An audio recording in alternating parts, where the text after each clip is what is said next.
Continuamos hoy estudiando el capítulo 6 del Evangelio según San Juan. Y en nuestro programa anterior vimos que Jesús estaba hablando con esta gente que había venido del otro lado del mar. Y les decía que si ellos no comían la carne del Hijo del Hombre y bebían su sangre, no tendrían vida en ellos.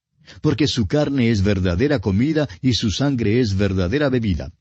Y enfatizó diciendo que Él es el pan que descendió del cielo.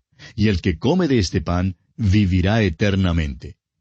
Nuestro Señor estaba preparando a estos hombres para esa última cena y para la institución de la cena del Señor.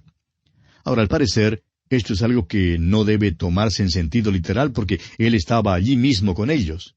No les dijo que debían comenzar a comerse su cuerpo ni a beber su sangre. Lo que Él les dice es que les dará su vida. En aquel aposento alto expresó claramente que la sangre es el símbolo de la vida. Como dice en Levítico 17:11, porque la vida de la carne en la sangre está. Dios había enseñado eso a su pueblo desde el mismo principio, cuando primero lo sacó de la tierra de Egipto. Y allí en el monte Sinaí, Moisés les dio esta declaración que también es verdad en el sentido médico. La vida de la carne está en la sangre. Jesucristo indica que derramará su sangre sobre la cruz y así nos dará su vida. Pero nosotros tenemos que aceptarle y recibirle de una manera muy íntima, muy personal. La salvación es mediante nuestra aceptación de su sangre que fue derramada en la cruz para darnos vida. Esta es la base del sacramento de la Cena del Señor. Amigo oyente, ha habido tanto desacuerdo entre los creyentes en las iglesias por todas las edades en cuanto a la interpretación de la Cena del Señor como lo ha habido en cuanto al bautismo. No creemos que hayan luchado tanto en cuanto a la Santa Cena, pero el desacuerdo todavía existe. Hoc est meus corpus. Esto es mi cuerpo. Cuando les dio el pan en la cena allá en el aposento alto, Él dijo, esto es mi cuerpo.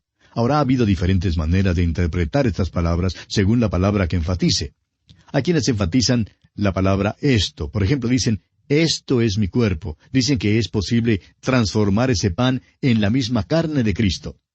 Bueno, amigo oyente, no creemos que nuestro Señor enseñara el canibalismo ni nada parecido. Creemos más bien que el problema ha resultado al darle el mayor énfasis a la palabra que no debe tenerlo. Hay también quienes afirman que es por, con y en el pan que uno recibe el cuerpo de Cristo. Nuevamente, permítanos decir, amigo oyente, que creemos que esa afirmación yerra en cuanto a lo que nuestro Señor en verdad ha querido decir. Y hay aún quienes sostienen la posición de Zwingli. Él era otro de los reformadores y le dio una interpretación espiritual. Él creía que era simplemente un símbolo, solamente un rito religioso y nada más. Según este punto de vista, Jesús nos mandó a cumplir el rito y por eso lo cumplimos. Creemos que probablemente esta es la interpretación que la mayor parte del protestantismo le da hoy en día. Pero francamente, creemos que es tan errada en cuanto a la interpretación de la Cena del Señor como las dos anteriores. Esto es mi cuerpo. Calvino pone el énfasis sobre la palabra es. La fe reformada siempre ha puesto el énfasis en esta palabra, y la iglesia primitiva puso el énfasis también allí. El pan es pan, y siempre será pan, no se puede cambiarlo. El vino es siempre vino, y no hay ningún milagro que ocurra allí. Uno no recibe el cuerpo de Cristo por cumplir un rito, y sin embargo, la Santa Cena es más que un rito, y en verdad hay una bendición espiritual allí. Un profesor de un seminario decía que la Cena del Señor es pan en la boca, pero Cristo en el corazón. Y amigo oyente, creemos que hay una bendición espiritual que resulta de la celebración de la Cena del Señor. Creemos que Dios le ayuda espiritualmente por su obediencia en observar la Cena del Señor. No se trata de algo misterioso o mágico. Tampoco es un rito vano el que cumplimos. Es de profundo significado y proporciona una bendición espiritual para el corazón del que la observa. Creemos que eso es lo que nuestro Señor les está diciendo aquí a esta gente. Una relación íntima y verdadera con Él es lo importante. Cuando comieron el maná en el desierto, eso era una cosa temporal. Pero Jesús tiene algo que es eterno, y eso es la vida que Él proporciona al darnos su propia vida. Dice en el principio de este Evangelio que en Él estaba la vida, y la vida era la luz de los hombres. Continuemos ahora leyendo los versículos 59 hasta el 63 de este capítulo 6 del Evangelio según San Juan. Estas cosas dijo en la sinagoga, enseñando en Capernaum. Al oírlas, muchos de sus discípulos dijeron, «Dura es esta palabra, ¿quién la puede oír?» Sabiendo Jesús en sí mismo que sus discípulos murmuraban de esto, les dijo, «¿Esto os ofende? Pues qué si viereis al Hijo del Hombre subir a donde estaba primero. El Espíritu es el que da vida, la carne para nada aprovecha. Las palabras que yo os he hablado son espíritu y son vida». Amigo oyente, hubo aquí una reacción a lo que Jesús había dicho. Notemos ahora la reacción de algunos grupos que estaban allí. Jesús les dice que no le van a comer literalmente, porque Él regresará al cielo. La carne para nada aprovecha, pero el Espíritu es el que da la vida. Por tanto, amigo oyente, es obvio que no está hablando en cuanto a su cuerpo en sentido literal. Pero cuando por la fe participamos de la cena del Señor, y yo siempre gusto de la copa dulce, nos recordamos que Él bebió la copa amarga por mí y por usted en la cruz, para que pudiéramos beber esta copa dulce. Esa copa dulce sirve para recordarnos que Él derramó su sangre por nosotros, y esto, amigo oyente, es una gran bendición espiritual. Las palabras que os he hablado son espíritu y son vida, dice el versículo 63. Siempre que hemos participado en un servicio en el cual se sirve la cena del Señor, se ha leído porciones de la palabra de Dios y nos parece una práctica procedente y apropiada, pues la palabra de Dios bendice los corazones de los hermanos. ¿Por qué? Porque las palabras del Señor Jesús son espíritu y son vida. Continuemos ahora con los versículos 64 y 65 de este capítulo 6 del Evangelio según San Juan. Pero hay algunos de vosotros que no creen, porque Jesús sabía desde el principio quiénes eran los que no creían y quién le había de entregar. Y dijo, «Por eso os he dicho que ninguno puede venir a mí si no le fuere dado del Padre». Pero recuerde usted ahora que tiene que juntar con estas palabras la frase, «Todo aquel que cree puede venir», porque depende de usted, amigo oyente. Ahora el versículo 66 dice, «Desde entonces muchos de sus discípulos volvieron atrás y ya no andaban con él». Se puede ver aquí que en medio de ese grupo ya había los enemigos, principalmente entre las autoridades religiosas, que eran hostiles a Jesús. También estaban allí los discípulos, y entre los 12 estaba Judas. Los 12 estaban entre un grupo más grande de discípulos. Por tanto, en este tiempo había 4 opiniones en cuanto a él. Muchos de estos discípulos, según nos dice aquí, se volvieron atrás. Ahora los 12 no estaban entre ellos. Continuemos con los versículos 67 y 68. Dijo entonces Jesús a los 12, ¿queréis acaso iros también vosotros? Le respondió Simón Pedro, Señor, ¿a quién iremos? Tú tienes palabras de vida eterna. Esta es una declaración maravillosa de parte de Simón Pedro, y la pregunta que él hace es excelente. Sabemos que muchas veces estamos hablando a creyentes, pero si usted, amigo oyente, dice hoy que el Señor Jesús no es su Salvador y que Él no suple sus necesidades en manera alguna, entonces permítanos preguntarle, ¿a quién irá? Hay tantos hoy en día que se encuentran tristes, insatisfechos, desilusionados. Van en todas direcciones buscando la luz y realmente la buscan. Pero permítanos repetir la pregunta de Simón Pedro. ¿A quién iremos? El Señor Jesús, amigo oyente, es el único que tiene palabras de vida eterna. Leamos ahora los versículos 69 al 71, los versículos finales de este capítulo 6 del Evangelio según San Juan. Y nosotros hemos creído y conocemos que tú eres el Cristo, el Hijo del Dios viviente. Jesús les respondió, ¿no os he escogido yo a vosotros los 12, y uno de vosotros es diablo? Hablaba de Judas Iscariote, hijo de Simón, porque éste era el que le iba a entregar, y era uno de los 12. En verdad, este hombre Judas Iscariote es un gran misterio. Aquí nuestro Señor le incluye con los 12 y dice que Él le había escogido. Sin embargo, añade que Judas era diablo, lo cual probablemente significa endemoniado, y este era el hombre que le iba a traicionar. Creemos que por todo su camino, nuestro Señor le dio toda oportunidad posible a Judas para hacer una decisión de aceptar y seguir a Cristo fielmente. Es difícil interpretar una maldad como esta, amigo oyente. Es uno de los misterios. La maldad siempre es un misterio, y esto es precisamente lo que hace que la maldad sea tan atractiva. Supóngase usted que ahora mismo le decimos que tenemos 2 palitos, y le decimos que uno de los palitos es perfectamente recto porque es una regla. Ahora, ¿puede usted imaginarse la apariencia de esta regla? Estamos seguros que no tendrá ninguna dificultad en imaginarlo, porque una regla puede ser recta de una sola manera. Ahora, supóngase usted que le decimos que también tenemos en la mano un palito torcido, y si le pedimos que dibuje una descripción de cómo cree usted que ese palito esté torcido, pues quizá dibujará usted un palito torcido de 1000 maneras, porque puede ser torcido de 1000 maneras. Es que la maldad, amigo oyente, tiene un misterio en cuanto a su naturaleza. Debemos confesar que este hombre Judas Iscariote camina así a través de las páginas de la Escritura. Es difícil interpretarlo. Y aquí nuestro Señor habla esta cosa extraña en cuanto a él, diciendo que es del diablo.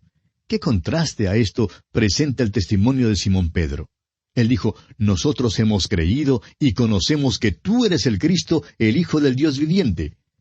Amigo oyente, ¿puede usted decir genuinamente lo que dijo Simón Pedro? Y así concluimos nuestro estudio del capítulo 6 del Evangelio según San Juan. Llegamos ahora al capítulo 7. En este capítulo Jesús enseña en el templo, en la fiesta de los tabernáculos. Este capítulo contiene las maravillosas verdades de que Jesús es el agua de vida y que promete dar el Espíritu Santo a aquellos que creen en Él. Comencemos leyendo el primer versículo de este capítulo 7 de Juan. Después de estas cosas, andaba Jesús en Galilea, pues no quería andar en Judea, porque los judíos procuraban matarle. Después de estas cosas. Esta es una expresión común de Juan que nos está dando una descripción cronológica de la vida terrenal de Jesucristo. Los eventos del capítulo 6 tuvieron lugar en el mar de Galilea, pero antes Jesús había estado en Jerusalén, donde hubo la controversia en cuanto a él en el estanque de Betesda, ¿recuerda usted? Parece que los eventos del capítulo 6 acontecieron como un año antes de la crucifixión, alrededor del mes de abril del año 29 después de Cristo. Los eventos del capítulo 7 tienen lugar en octubre, o sea, unos 6 meses después. Mateo 15 al 18, es decir, los capítulos 15 al 18 del Evangelio según San Mateo, y los capítulos 7 al 9 de Marcos, y el capítulo 9 de Lucas, todos relatan incidentes que acontecieron durante este período. Durante el último año de su ministerio, Jesús limitó sus actividades a la región de Galilea. Dice que no andaba más en Judea, porque allí las autoridades religiosas habían tramado un complot para matarle. Pero estos hombres no podían tocarle hasta cuando llegara su hora. Ahora estamos entrando en los últimos 6 meses de la vida de Jesús, y el primer incidente que Juan registra de aquel período es este que ocurrió durante la fiesta de los tabernáculos. Este primer versículo en verdad es una revelación. Notamos allí que hay mucha conmoción en cuanto a la persona de Cristo. 6 meses más tarde, la agitación se cambiará en frenesí y resultará en la muerte de Jesús en la cruz. Y amigo oyente, todavía vemos la misma agitación en este mundo. Todavía hay más diferencias de opinión en cuanto a Jesucristo que en cuanto a cualquier otra persona que jamás haya vivido. Jesucristo continúa siendo un foco de controversias y todavía son muchos los que blasfeman y lanzan acusaciones terribles contra Él. Es contencioso. Jesús eligió pues este tiempo de conmoción y agitación para abandonar su costumbre de quedarse fuera de Jerusalén, y así subió a Jerusalén. Subió porque era la fiesta de los tabernáculos. Leamos ahora el versículo 2 de este capítulo 7 de San Juan. Estaba cerca la fiesta de los judíos, la de los tabernáculos. Como dijimos antes, había 3 fiestas en Jerusalén, 3 fiestas que requerían la asistencia obligatoria de todo varón. Nuestro Señor cumplió toda la ley y por tanto subió a Jerusalén durante las fiestas de la Pascua, de los tabernáculos y de Pentecostés.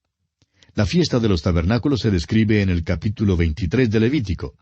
Esta era una fiesta de gran alegría porque el pueblo de Israel celebraba su gran liberación y salida de la tierra de Egipto y recordaba los años en que tuvo que habitar en tiendas en el desierto. Es una fiesta de tiendas, carpas o tabernáculos. Durante esta celebración acampaban en tiendas. Había el son de trompetas y la ofrenda de los becerros. Además, vertían agua en el templo y una porción doble en el último día, para recordarles que Dios les había dado agua de la peña en el desierto. El capítulo 17 de Éxodo describe este incidente. Para esta celebración sacaban el agua del estanque de Siloé y al parecer vertían grandes cantidades de agua, quizá varios barriles en el piso del templo. Aunque esta agua era vertida, Debía recordarles del agua que había salido de la peña cuando Moisés la golpeó. Veremos que nuestro Señor usó esta festividad para atraer los hombres hacia sí mismo. Habló en cuanto a sí mismo como el agua de vida. Allá en el versículo 37 de este mismo capítulo 7 de San Juan, el Señor dice, «Si alguno tiene sed, venga a mí y beba». Y todavía esto es cierto hoy en día. Si usted, amigo oyente, quiere agua verdadera, venga a Él. Jesús saciará la sed de su corazón. En esta fiesta también iluminaban la corte interior con una procesión de antorchas que conmemoraba la columna de fuego que les había guiado al caminar de noche por el desierto. En el capítulo 8 de este Evangelio, veremos que nuestro Señor también se sirvió de esta procesión para atraer a los hombres hacia sí mismo. Él dijo allá en el capítulo 8, versículo 12, «Yo soy la luz del mundo. El que me sigue no andará en tinieblas, sino que tendrá la luz de la vida». Ahora podemos comprender que la columna de nube y la columna de fuego que guiaron a los hijos de Israel eran tipos de nuestro Señor Jesucristo. Ahora todas las fiestas de Jehová en el Antiguo Testamento han sido cumplidas, excepto la fiesta de los tabernáculos. Esta será cumplida cuando nuestro Señor vuelva a la tierra, y en ella está simbolizado el gran gozo de aquel tiempo. Continuemos ahora leyendo los versículos 3 hasta el 5 de este capítulo 7 de Juan. Y le dijeron sus hermanos, «Sal de aquí y vete a Judea, para que también tus discípulos vean las obras que haces. Porque ninguno que procura darse a conocer hace algo en secreto. Si estas cosas haces, manifiéstate al mundo». Porque ni aun sus hermanos creían en él. Estos hermanos que se mencionan aquí no son discípulos o hijos espirituales de Jesús, sino sus medio hermanos. Encontramos sus nombres en el capítulo 13 del Evangelio según San Mateo, versículo 55. Se les menciona como Jacobo, José, Simón y Judas. Su medio hermano Santiago, es este mismo Jacobo que se menciona aquí, es quien escribió la epístola universal que lleva su nombre en el Nuevo Testamento. Su medio hermano Judas es quien escribió la epístola universal que lleva su nombre. Claro que eso fue mucho después, pero aquí en este tiempo estos hermanos no creían en él. Estos son sus medio hermanos según la carne y por tanto le dan consejo según la carne. Hacen uso de la sabiduría del mundo. ¿Por qué no subes a Jerusalén?, le dicen. Allí al descubierto puedes hacer algo espectacular. Pero notemos la respuesta de Jesús aquí en el versículo 6. Entonces Jesús les dijo, «Mi tiempo aún no ha llegado, mas vuestro tiempo siempre está presto». Ellos aconsejaron a Jesús basándose en su incredulidad. Pero Jesús no aceptó su consejo. ¿Se ha fijado usted que Jesús nunca aceptó consejo? Él andaba según un horario establecido. Era el horario de su Padre. Estaba haciendo la voluntad de Dios. No seguía la sabiduría del mundo, ni aun apeló a su propia mente al decir que simplemente no creía que era la hora propicia para ir. Andaba según un horario definido del Padre y lo siguió fielmente. Ahora note usted la palabrita aún en la frase «mi tiempo aún no ha llegado». Jesús no dijo que no iría a la fiesta, simplemente no subiría públicamente con ellos para ganar el favor del público, haciendo algo espectacular como ellos querían que hiciera. Jesús subió en su propia hora y en su propia manera. Y bien, aquí vamos a detenernos por hoy. Continuaremos Dios mediante nuestra consideración de este capítulo 7 del Evangelio según San Juan en nuestro próximo programa. Oramos que el Señor le bendiga en una manera especial.